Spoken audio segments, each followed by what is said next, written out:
Shalom.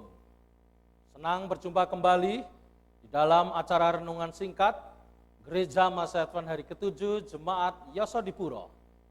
Pada kesempatan yang berbahagia ini, kembali kita akan membahas salah satu pelajaran firman Tuhan dari 10 hukum. Bila mana kita membaca dari Keluaran 20 ayat 1 sampai 17. 10 hukum Tuhan telah tertulis di sana dengan jelas. Bila mana beberapa tahun lalu kita sudah membahas hukum demi hukum.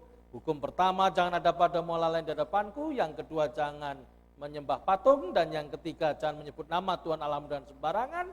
Hukum keempat, ingatlah dan kuduskanlah hari Sabat. Hukum kelima, hormatilah ayahmu dan ibumu. Hukum keenam, jangan membunuh. Hukum ketujuh, jangan berzinah. Hukum kedelapan, jangan mencuri. Dan hukum kesembilan, janganlah mengucapkan saksi dusta tentang sesamamu. Saat ini kita akan membahas hukum ke-9. Janganlah mengucapkan saksi dusta tentang sesamamu. Saudara-saudara pemirsa dimanapun saudara berada, bila mana kita melihat kehidupan Taman Eden yang sempurna saat diciptakan oleh Tuhan, kuasa kegelapan yakni setan mencoba untuk mempengaruhi, mendustai si Hawa pada saat itu. Bagaimana dia membuat kalimat pertanyaan yang berisi dusta atau ketidakbenaran. Semua, bukankah di taman ini buahnya boleh dimakan? Pada saat itu si Hawa masih memiliki benteng pertahanan. Oh tidak, semua boleh dimakan kecuali yang di tengah.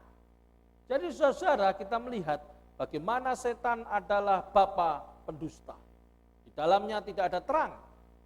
Dan saat itu nenek moyang kita, keluarga yang pertama di Taman Eden, hancur berantakan oleh karena dusta kuasa setan.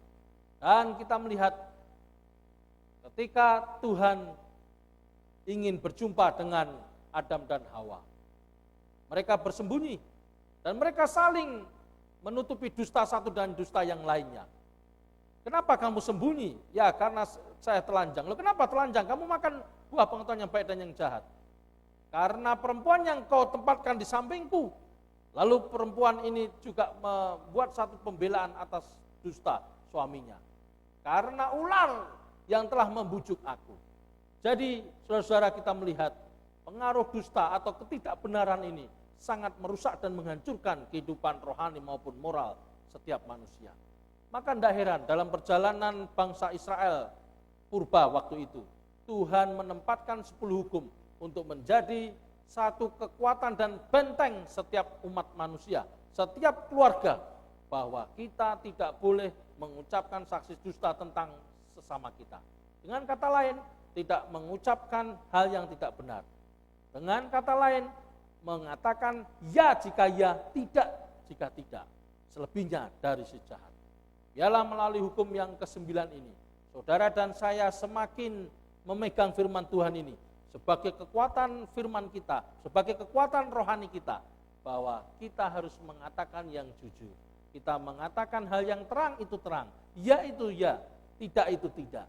Dan biarlah melalui pelajaran ini, saudara dan saya sekali lagi menjadi anak-anak Tuhan yang senang berbicara sesuai dengan kenyataan yang ada, bertindak sesuai dengan hal-hal yang benar dan suci dan mulia, dan melakukan apa semua yang Tuhan perintahkan kepada kita.